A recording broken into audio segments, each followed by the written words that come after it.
आज मी आपणाला हल्लीच एक ऐकलेला किस्सा सांगणार आहे. शीर्षक आहे 15 रुपयाची फी आणि एका महान गायिकेचा मोठेपणा.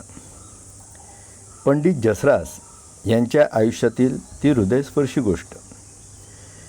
1957 सालची ती एक उदास संध्याकाळ होती. मुंबईतल्या एका छोट्याशा खोलीत तानपुऱ्याचा मंद सूर आणि औषधांचा उग्रवास एकमेकात मिसळले होते. 26 वर्षाचा एक तरुण आपल्या आजारी आईच्या उशाशी बसून काळजीत होता. आईला लिव्हर कॅन्सर झाला होता आणि प्रत्येक वेळच्या उपचारासाठी खिशात 15 रुपये असणं हे त्या काळात एखाद्या मोठ्या युद्धापेक्षा कमी नव्हतं. तो तरुण म्हणजे दुसरे तिसरे कोणी नसून भारतीय शास्त्रीय संगीताचा पुढे जाऊन सूर्य बनलेले पंडित जसराज होते. पंडित जसराज. आज जेव्हा आपण आशा भोसले यांच्या जाण्याने म्हणजे 12 एप्रिल 2026 रोजी संपूर्ण संगीत विश्व हळहळताना पाहतोय, तेव्हा त्यांच्याच काळातील एका दुसऱ्या महान गायिकेची, गीता दत्त यांची ही आठवण मनाला चटका लावून जाते. ही गोष्ट अशा काळातील आहे जेव्हा पंडित जसराज स्वतःला एक शास्त्रीय गायक म्हणून सिद्ध करण्यासाठी धडपडत होते. गोष्ट अशी आहे की पंडितजींचे वडील पंडित मोतीरामजींचे निधन झाले तेव्हा पंडितजी अवघ्या 4 वर्षाचे होते. त्यामुळे त्यांच्या आई कृष्णाबाई त्यांच्यासाठी सर्वस्व होत्या. 1957 जेव्हा आईला कॅन्सर झाला तेव्हा त्यांच्या उपचारासाठी पुन्हा एका डॉक्टरला बोलवण्यात आले होते. हे डॉक्टर सकाळी आणि संध्याकाळी आईला इंजेक्शन द्यायचे. त्या एका इंजेक्शनची आणि डॉक्टरच्या व्हिजिटची फी मिळून 15 रुपये व्हायचे.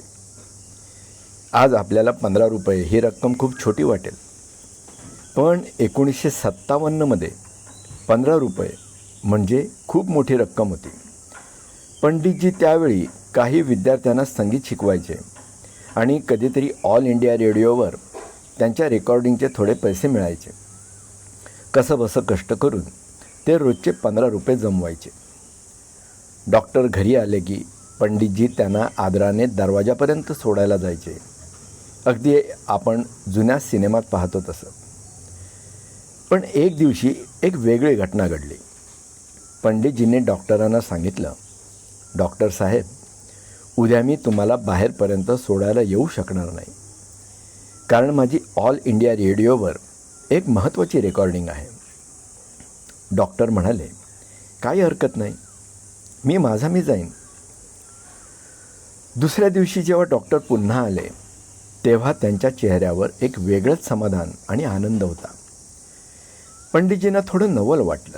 त्यांनी विचारलं, काय झालं डॉक्टर साहेब, आज तुम्ही खूप खुश दिसताय. डॉक्टरांनी जे उत्तर दिलं ते ऐकून पंडितजींच्या डोळ्यात पाणी आलं. डॉक्टर म्हणाले, काल मी माझ्या भाचीच्या घरी गेलो होतो. तिथे रेडिओवर तुझं गाणं ऐकलं. मला ते खूप आवडलं आणि माझ्या भाचीला तर ते प्रचंड भावलं.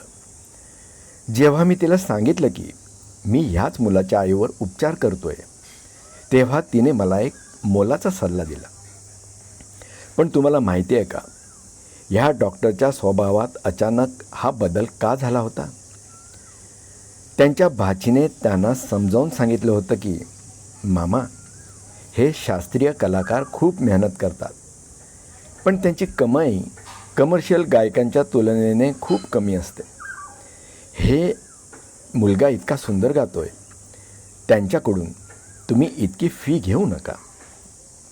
डॉक्टर पुढे म्हणाले, आजपासून मी तुझ्याकडून 15 रुपये नाही तर फक्त 2 रुपये फी घेणार आहे.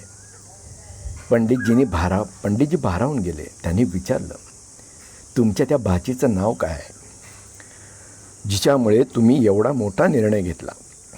डॉक्टरांनी हसून उत्तर दिलं, तिचं नाव आहे गीता दत्त. कल्पना करा, त्या काळातली एक सुपरस्टार गायिका जिच्या नावाचा बॉलिवूडमध्ये दबदबा होता, ती एका शास्त्रीय गायकाच्या संघर्षाची जाणीव ठेवून आपल्या मामांना फी कमी करायला सांगते. गीता दत्त यांच्या त्या एका शब्दाने पंडित जसराज यांच्या कठीण काळात त्यांना मोठा आधार दिला. एका कलाकाराने दुसऱ्या कलाकारासाठी दाखवलेली ही संवेदनशीलता आजच्या काळात कुठेतरी हरवत चालली आहे का? आज जेव्हा आपण मोठ्या गायकांच्या आठवणी काढतो तेव्हा गीता दत्त यांचा हा दिलदारपणा पंडित जसराज यांच्या यशाच्या पायरीतील एक महत्त्वाची वीट ठरला होता हे विसरून चालणार नाही. आपल्या कलेचा आदर राखण्यासाठी समोरच्याच्या संघर्षाची जाणीव असणं हेच एका खऱ्या कलाकाराचं लक्षण असतं, नाही का? आभार. व्हॉट्सअप.